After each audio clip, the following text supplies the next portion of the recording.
He's lying, Mom. He's always hated me. Those words slid off her tongue with a smirk sharp enough to draw blood. My stepdaughter's eyes glittered with practiced innocence. Her voice trembled just enough to look sincere. And Alina, my wife, the woman I trusted, stood there staring at me as if the verdict had already been read. Hi, my name is Max, and I learned the hard way that betrayal doesn't always come from enemies. Sometimes it wears your wedding ring and answers to Mom. You'd think years spent building a home, a rhythm, a future together would count for something. But in a single evening it all collapsed because a spoiled 20-year-old dripped poison into her mother's ear. Hey viewers, before we move on to the video, please make sure to subscribe to the channel and hit the like button if you want to see more stories like this. I remember that night in hard, glassy fragments. The living room light too bright, the silence too heavy, Alina's gaze too cold. Max, pack your things. I can't do this anymore. Her voice didn't shake. Mine did. Are you serious? You're throwing me out because she said something? She didn't answer. She just looked at her daughter with that blind, unconditional love she used to save for me. In that moment I understood. I wasn't her priority. I wasn't even her choice. The walls seemed to echo with laughter that wasn't mine, loyalty that wasn't hers. And the cruelest part? She didn't ask what really happened. No questions. No defense. No second chance. Just exile. I packed in silence. Every folded shirt felt like a funeral. Every pair of shoes dropped into the suitcase felt like a stitch of betrayal.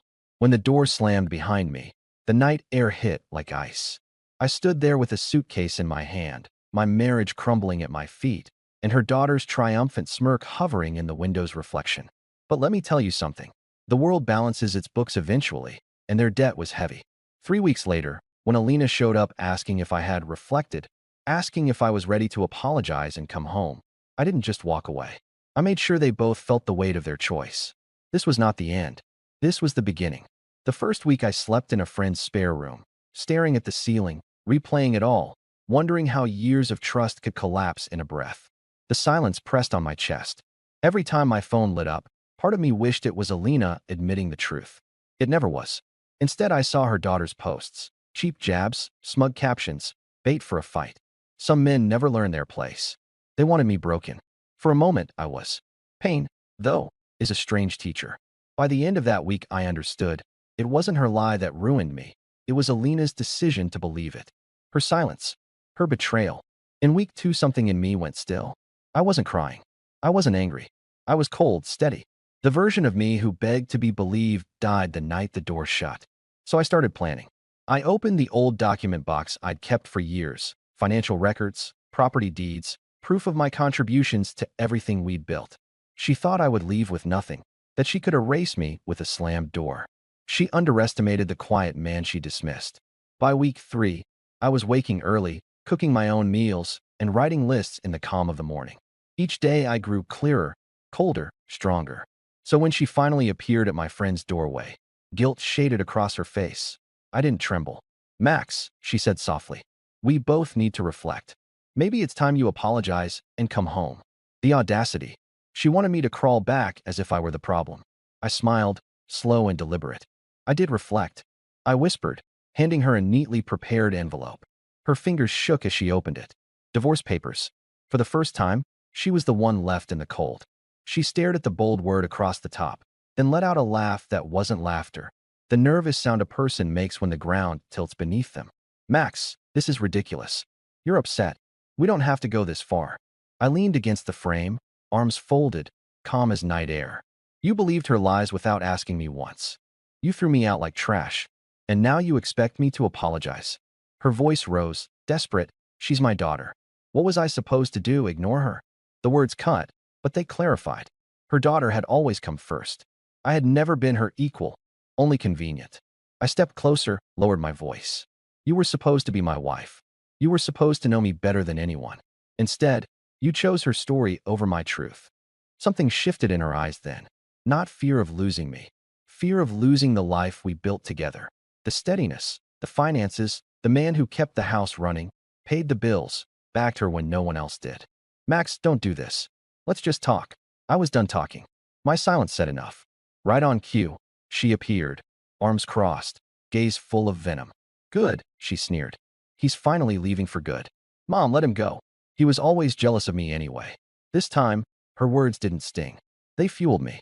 I watched the first cracks form in their alliance. Alina looked at her differently. The girl's smug grin didn't soothe. It unsettled. I almost pitied them. Almost. You'll regret this, I said quietly, and closed the door. They didn't know I'd already set everything in motion. The latch clicked. Their voices bled down the hallway. Muffled scolding, sharp retorts, music to me. For once, the perfect mother-daughter duet was going flat. Revenge isn't fire. It's ice. It waits. It spreads. It makes everything brittle. Over the next days, I executed every step I drafted in those sleepless nights. I met with my lawyer, an old friend who didn't need much convincing to handle this cleanly and without mercy. We went line by line. The house, the investments, the joint accounts. Half bore my name. Contributions she had long dismissed as helping. I had built as much of that life as she had, maybe more. Then there was her business, the one I'd helped carry from napkin sketch to profit, the one I'd funded in the early years. She thought it was only hers. I had the receipts, the contracts, the transfers, the signatures. Legally, I wasn't just her husband. I was her silent partner. Silence was over. When she realized what I was doing, she tried to stop me. Calls, messages, appearances. I didn't answer. Every unanswered ring reminded her. She'd forfeited the right to my voice. Her daughter couldn't help herself, posting about me online. Bitter, desperate, pathetic. Each post screamed insecurity. Each insult proved what I already knew. Their war with me had only just begun, and they were unarmed. The official court summons hit like a storm. My lawyer delivered everything sharp and precise. Division of assets, proof of my financial stake, clear claims to what was mine. I pictured Alina reading, feeling the smug certainty fracture. In her mind, divorce was simple. Throw me out, watch me crawl, offer forgiveness when I was desperate enough. But I wasn't crawling. I was climbing. And they were the ones losing their footing. 2 days later, I saw them outside the courthouse. Her expression torn between anger and plea. Max, please. You don't have to do this. Think about everything we built. I looked her in the eye. Exactly. We built it. Not you. Not her. And I'm taking what I earned. Her daughter stood beside her, arms folded, glare sharpened to a point. You're just greedy, she spat. You never loved her. Only the money. I almost laughed. Funny. I'm not the one who lied to ruin a marriage. She lunged, and Alina grabbed her arm, hissing, stop. You're making it worse. Worse. The word lingered. Because yes, worse was coming for both of them. My lawyer filed everything flawlessly. Accounts frozen, assets tied up, property under review. For the first time, Alina wasn't in control. For the first time, her daughter's shrieks didn't sway anything. And the sweetest part wasn't the legal wins. It was the quiet knowledge that I had walked away with my dignity intact, my voice reclaimed, and a future that no longer required permission from a woman who chose a lie and a girl who always hated me. It was watching their perfect little bond unravel under the weight of consequences. He blamed her for lying. She blamed him for being weak. Their alliance had once pushed me out of my own home, and now it was eating them alive from the inside. And I wasn't finished yet, because revenge isn't just about taking back what's yours. It's about making sure they never forget the price of betraying you.